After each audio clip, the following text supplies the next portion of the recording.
didn't Rasulullah sallallahu alaihi wasallam also get angry? The answer is yes. Yes, he did get angry. Rasulullah sallallahu alaihi wasallam himself would get angry. Not just Rasulullah sallallahu alaihi wasallam, but this is one of the sifa of Allah subhanahu wa ta'ala. Allah subhanahu wa ta'ala also gets angry. There are hadith and ayat that show that the Anbiya got angry. There are also athar that shows that the Sahaba got angry, including Abu Bakr radhiyallahu anhu, Umar radhiyallahu anhu, Uthman, Ali radwanullahi alayhim ajma'in, and others. In the Quran, we see many ayat where Allah subhanahu wa ta'ala says, وَبَاءُ بِغَضَبٍ مِّنَ اللَّهِ.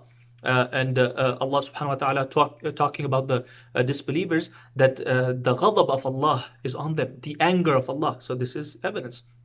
And several other ayat and ahadith. One very common one we see, which is hadith in Bukhari and Muslim, hadith Qudsi, where Allah subhanahu wa ta'ala says, Inna rahmati ghalabat ghadabi. Verily, my mercy dominates my anger.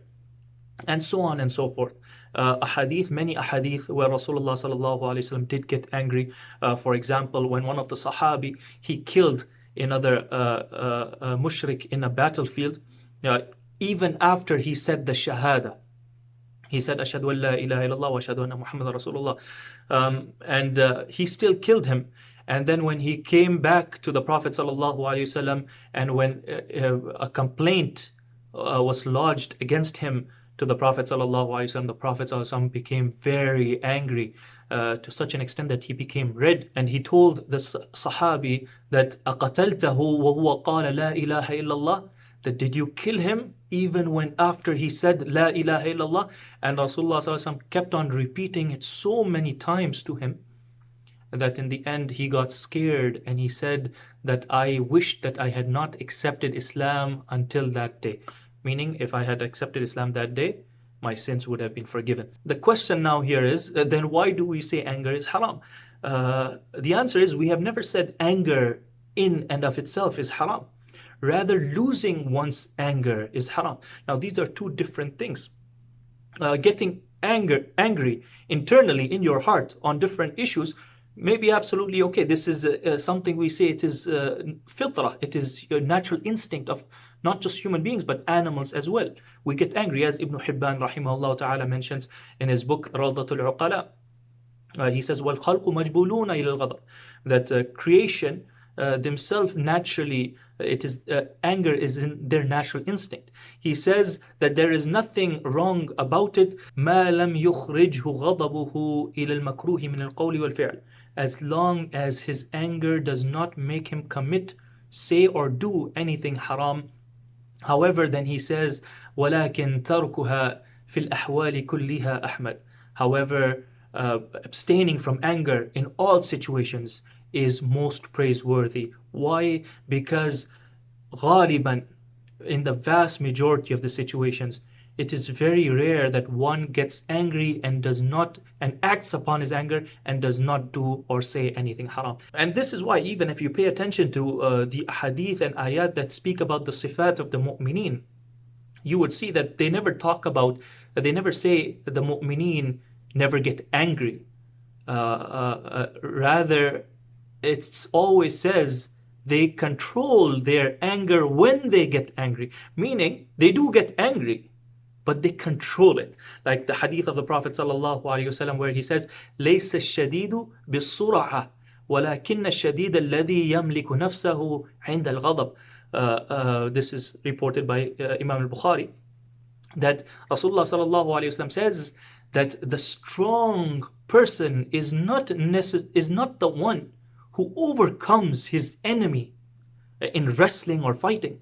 Rather, the one who is truly strong is the one who overcomes and controls his anger when he is in the state of rage or anger himself. So you see that and several hadith and ayat in the Quran, Allah subhanahu wa ta'ala says, وَإِذَا مَا غَضِبُوهُمْ يَغْفِرُونَ. And the mu'mineen, one of the sifat is that when they get angry, they forgive. Allah subhanahu wa ta'ala says, and when they get angry in Surah Al-Imran, they drink up their anger and they forgive the people. And finally, I would end with the statement of Ibn Rajab rahimahullah ta'ala in his book Al-Jami' or Jami' al-Ulum wal-Hikam. He says, وَيَنْشَأُ مِنْ ذَلِكَ he says, and because of anger, وَيَنْشَأُ مِنْ ذَلِكَ كَثِيرٌ مِنَ الْحَرَامِ فِي الْقَوْلِ وَالْفِعْلِ من الضرب والقتل والظلم والعدوان والقذف والسب والفحش. And he says that, and because of anger, a lot of haram things take place. Kathir, a lot of haram things take place in the state of anger from words and actions. Starting with things like hitting, and it can lead to things like hitting, even killing, and enmity. And it can lead to insulting and cursing and abusing, and false accusations against each other that you are this, you are that. And then he says, وَقَدْ يَبْلُغُ إِلَى دَرَجَةِ الْكُفْرِ. And sometimes it may even go to the level of kufr, which I am sure all of us would have witnessed or experienced, or most of us would have witnessed or experienced people in the state of anger start saying things which probably may just be kufr. And may Allah subhanahu wa ta'ala protect us all from this evil and from anger in all situations, especially ending up saying and doing things in the state of anger which are haram, and then worse, which are min al-kabair, which are the major sins, and then even worse than that, shirk and kufr.